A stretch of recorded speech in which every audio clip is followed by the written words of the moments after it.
Bonsoir à tous et merci beaucoup encore une fois de plus de nous faire confiance pour suivre nos informations. Il y a la conférence de presse du président de la République. Il y a eu beaucoup de choses qui ont été dites. Mais alors, vous étiez en train d'attendre que je fasse mon analyse à moi. Eh bien, je vais faire une analyse par rapport à la conférence de presse. D'abord, ce que je vais conseiller aux journalistes, vous savez, nous avons besoin d'une élite. Je ne voudrais pas citer des choses en détail, mais je vais juste relever des faiblesses que j'ai trouvées de la part des journalistes.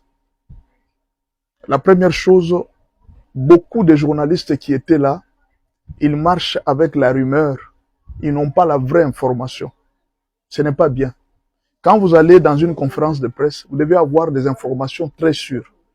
Beaucoup d'informations et des questions qui ont été posées par des journalistes ont été contredites sur place. Et ça a montré que plusieurs journalistes n'ont pas vraiment les informations sûres.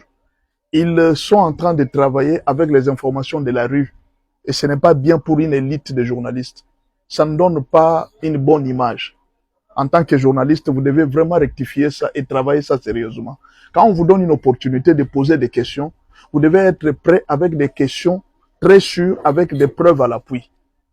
Je pense que c'est très important de tenir compte de cela la fois prochaine. Beaucoup d'informations que les journalistes ont données ont été contredites par le pouvoir. Et les journalistes n'ont pas pu fournir des preuves réelles de ce qu'ils étaient en train de dire.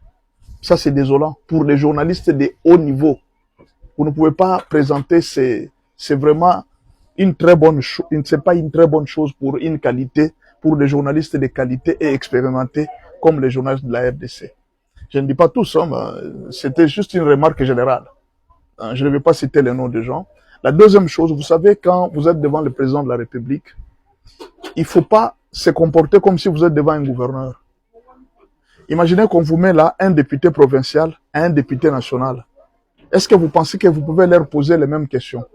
J'ai vu que les journalistes étaient en train de poser des questions comme s'ils étaient devant un gouverneur. Vous posez des questions sur un quartier.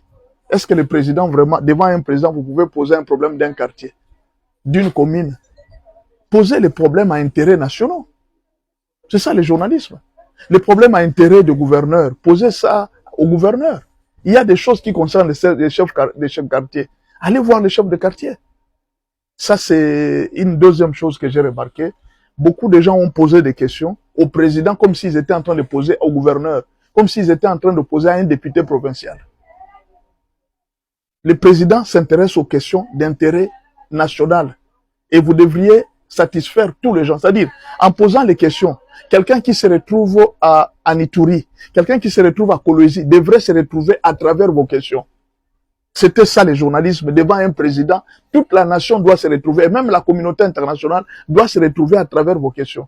Mais vous étiez en train de poser la question comme si vous étiez des journalistes quinois, alors que vous êtes des journalistes de la RDC, des journalistes nationaux et internationaux. La fois prochaine, corrigez ça. Quand vous êtes devant le président, posez-lui des questions à intérêt national et à intérêt international. Laissez les autres questions au gouverneur, au bourgmestre. Vous posez au président même les questions que vous devez poser à un bourgmestre. Ça, c'est très grave. Comment un journaliste, je ne sais pas quel degré de journaliste, en fait, vous pensez que vous étiez devant qui? Devant un bourgmestre? Bon, je ne sais pas. Hein. Ça montre déjà qu'il y a quelque chose qui ne va pas. La troisième chose, c'est comme si le président s'est présenté comme quelqu'un qui donne cours aux journalistes. Beaucoup de gens ne savaient pas séparer les pouvoirs. Parmi les journalistes, plusieurs ne savaient pas séparer les pouvoirs. Le gouvernement, la présidence et le parlement. Donc, ils mettaient tout au compte du président. Non. Il y avait l'institution président. Bien sûr, le président peut parler de tout. Mais il fallait beaucoup plus se focaliser sur l'institution président et à caractère national. Il y a des questions qui concernent les ministres, vous pouvez aller poser. Voilà pourquoi le président était en train de ramener les gens. Il dit, posez les questions au ministre des Finances qui est là. Donc, il y a des questions où, quand il y a un compte rendu du gouvernement, c'est là que vous pouvez poser de telles questions. Vous posez des questions de membres du gouvernement au président de la République, alors que vous avez toujours été avec Patrick Mouyaya. Patrick Mouyaya a toujours fait les briefings avec les journalistes. Vous avez toujours posé des questions aux journalistes. Et d'ailleurs, vous avez même le pouvoir de rappeler à Patrick Mouya d'amener le gouverneur, le ministre, pour lui poser des questions. Mais vous posez des questions, le président était obligé de ramener les ministres pour venir répondre à sa place. C'est-à-dire que le président n'avait pas de questions de son niveau. Et ça, ce n'est pas une bonne chose. Une dernière chose qu'on a remarqué, c'est beaucoup de journalistes, ils posaient des questions genre « m'as-tu vu ?» C'est-à-dire, je suis devant le président, il faudra que le peuple sente vraiment que moi aussi je suis là. Non, il faut éviter. Et la dernière chose, beaucoup de journalistes ne prenaient pas note quand le président était en train de parler. D'où le président a été obligé parfois de répéter, de dire « mais j'avais déjà dit ça ». Merci beaucoup à Madame Tina Salama, elle a été vraiment à la hauteur. J'ai beaucoup apprécié son travail. La façon de ramener et de conduire le débat, vous sentez l'expérience. Elle était en train d'arrêter, de limiter le temps. En tout cas, c'est de l'expérience. Vous savez, merci beaucoup Maman Tina Salama. Vous avez fait un très bon travail, j'ai beaucoup apprécié. Il ne faut pas être injuste, hein. Vous êtes trop injuste. Et ça, ce n'est pas bien. Entre parenthèses, hein, vous êtes trop injuste, ce n'est pas bien. Vous êtes vous-même très belle, vous-même vous avez une très belle voix, vous parlez un très bon français, vous-même, vous avez tout. Donc Dieu vous a donné tout. Hein? Je ne comprends pas. Comment est-ce que vous pouvez avoir tout? Une belle voix, intelligente, belle, tu sais pas, tu as tout. Donc comment est-ce que vous pouvez avoir tout? J'ai fermé la parenthèse. Merci beaucoup madame, vous avez bien travaillé. J'ai beaucoup apprécié. J'ai beaucoup aimé la question de Élisée Odia. Merci beaucoup Élisée Odia, ta question était très pertinente, elle a posé des questions. La première question a concerné les journalistes. Et j'ai beaucoup aimé aussi la réponse du président.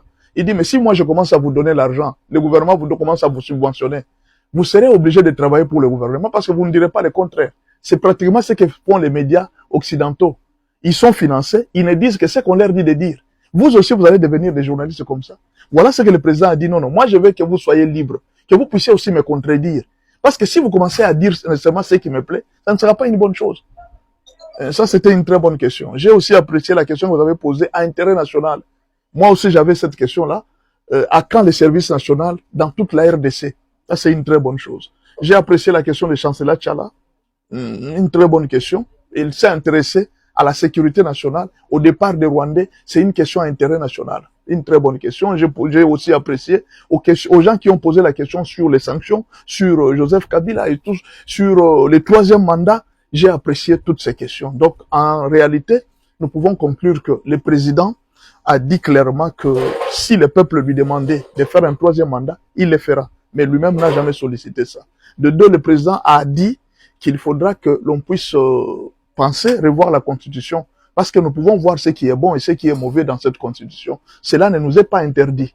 Donc, ça, ce sont les deux questions que le président a répondu sagement à ceux qui ont demandé les changements de la Constitution. Donc, d'une manière générale, d'une manière officielle, le président a dit que si le peuple m'accorde de faire un troisième mandat, alors je suis prêt à faire un troisième mandat. Bon alors, qu'est-ce que vous pensez de cette conférence? Il y a des gens qui ont dit que non, la conférence était nulle, la conférence était bon, d'accord.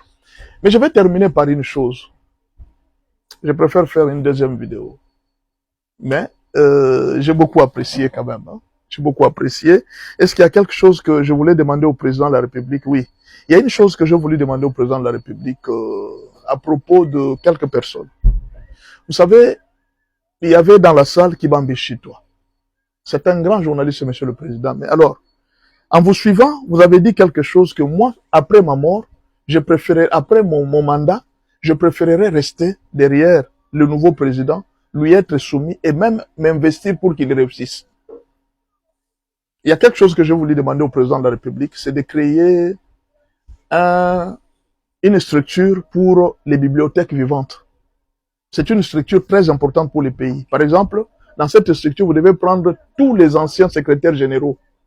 Ils doivent continuer à servir la nation jusqu'à ce qu'ils meurent. Et ils doivent être considérés avec un titre officiel, un peu comme les sénateurs à vie. Vous voyez un peu. Ils sont conseillers à vie. Pourquoi? Parce qu'ils doivent rester, être payés, ne fût-ce que même $100 symboliquement. Être payés jusqu'à la fin de leur carrière, ils restent conseillers. Quelqu'un comme Kibambi Chitwa, il a travaillé à la présidence avec Mobutu, il connaît beaucoup de secrets. C'est un très grand doyen. il doit être une bibliothèque vivante. Kengo Adondo, c'est une bibliothèque vivante. Il y a beaucoup de gens de l'UDPS qui sont encore en vie. Ce sont des bibliothèques vivantes. On doit les payer pour qu'ils deviennent des